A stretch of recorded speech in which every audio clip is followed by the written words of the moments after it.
Assalamualaikum warahmatullahi wabarakatuh. Teman-teman, balik lagi bareng aku, Salsabila Malina, dan kali ini kita akan membahas sejarah pemikiran ekonomi Islam pada masa pracendekiawan, yaitu Abu Hanifah dan juga Al-Ghazali. Yuk, langsung kita bahas materinya.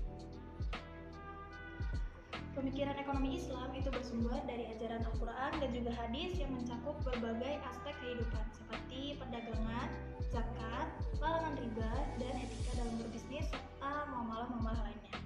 Pada masa awal, sistem ekonomi Islam itu tumbuh melalui penerapan prinsip-prinsip syariah dalam aktivitas masyarakat. Kala itu, masyarakat menghadapi tantangan ekonomi seperti ketimpangan distribusi, kekayaan, keadilan sosial, dan praktik riba.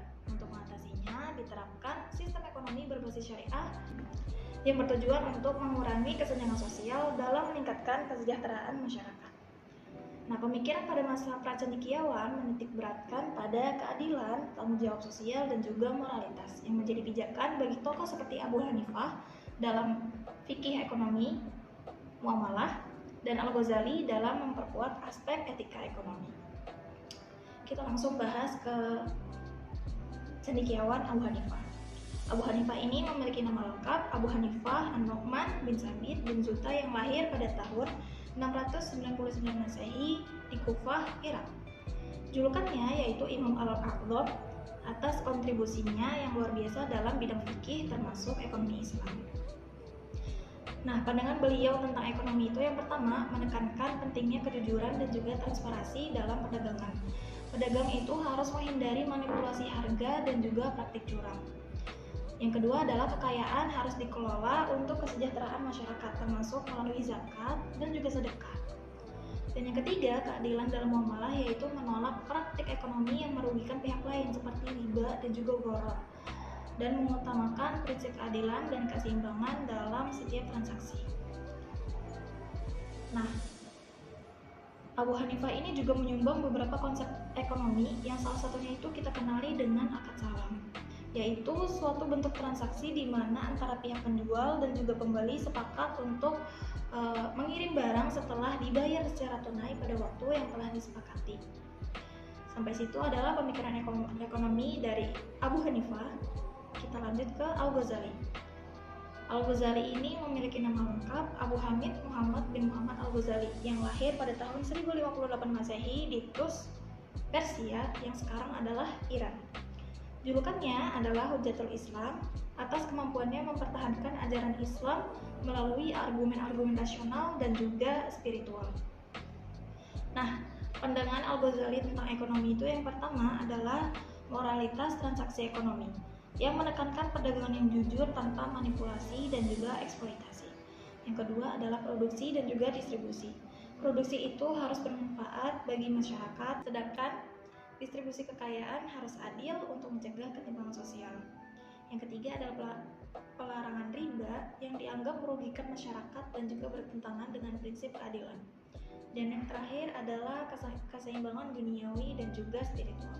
Kegiatan ekonomi itu harus seimbang antara pencarian rezeki duniawi dan juga tanggung jawab spiritual.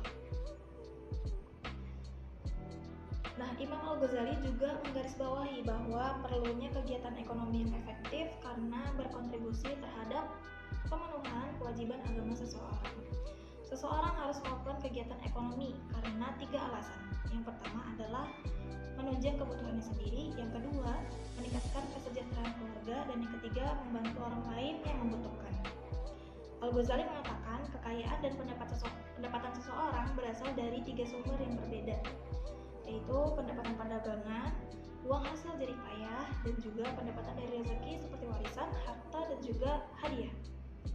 Lalu Al-Ghazali juga menetapkan bahwa distribusi itu harus bersifat sukarela dan lebih didorong oleh komitmen moral terhadap agama. Nah, dari cendekiawan ini aku tuh melihat ada keterkaitan terhadap pemikiran ekonomi. Yang pertama adalah di teori distribusi kekayaan. Abu Hanifah menekankan pentingnya keadilan dan juga distribusi kekayaan dengan memprioritaskan kewajiban zakat dan sedekah sebagai instrumen utama redistribusi kekayaan. Ia juga menolak praktik ekonomi yang merugikan masyarakat seperti riba dan juga gharar.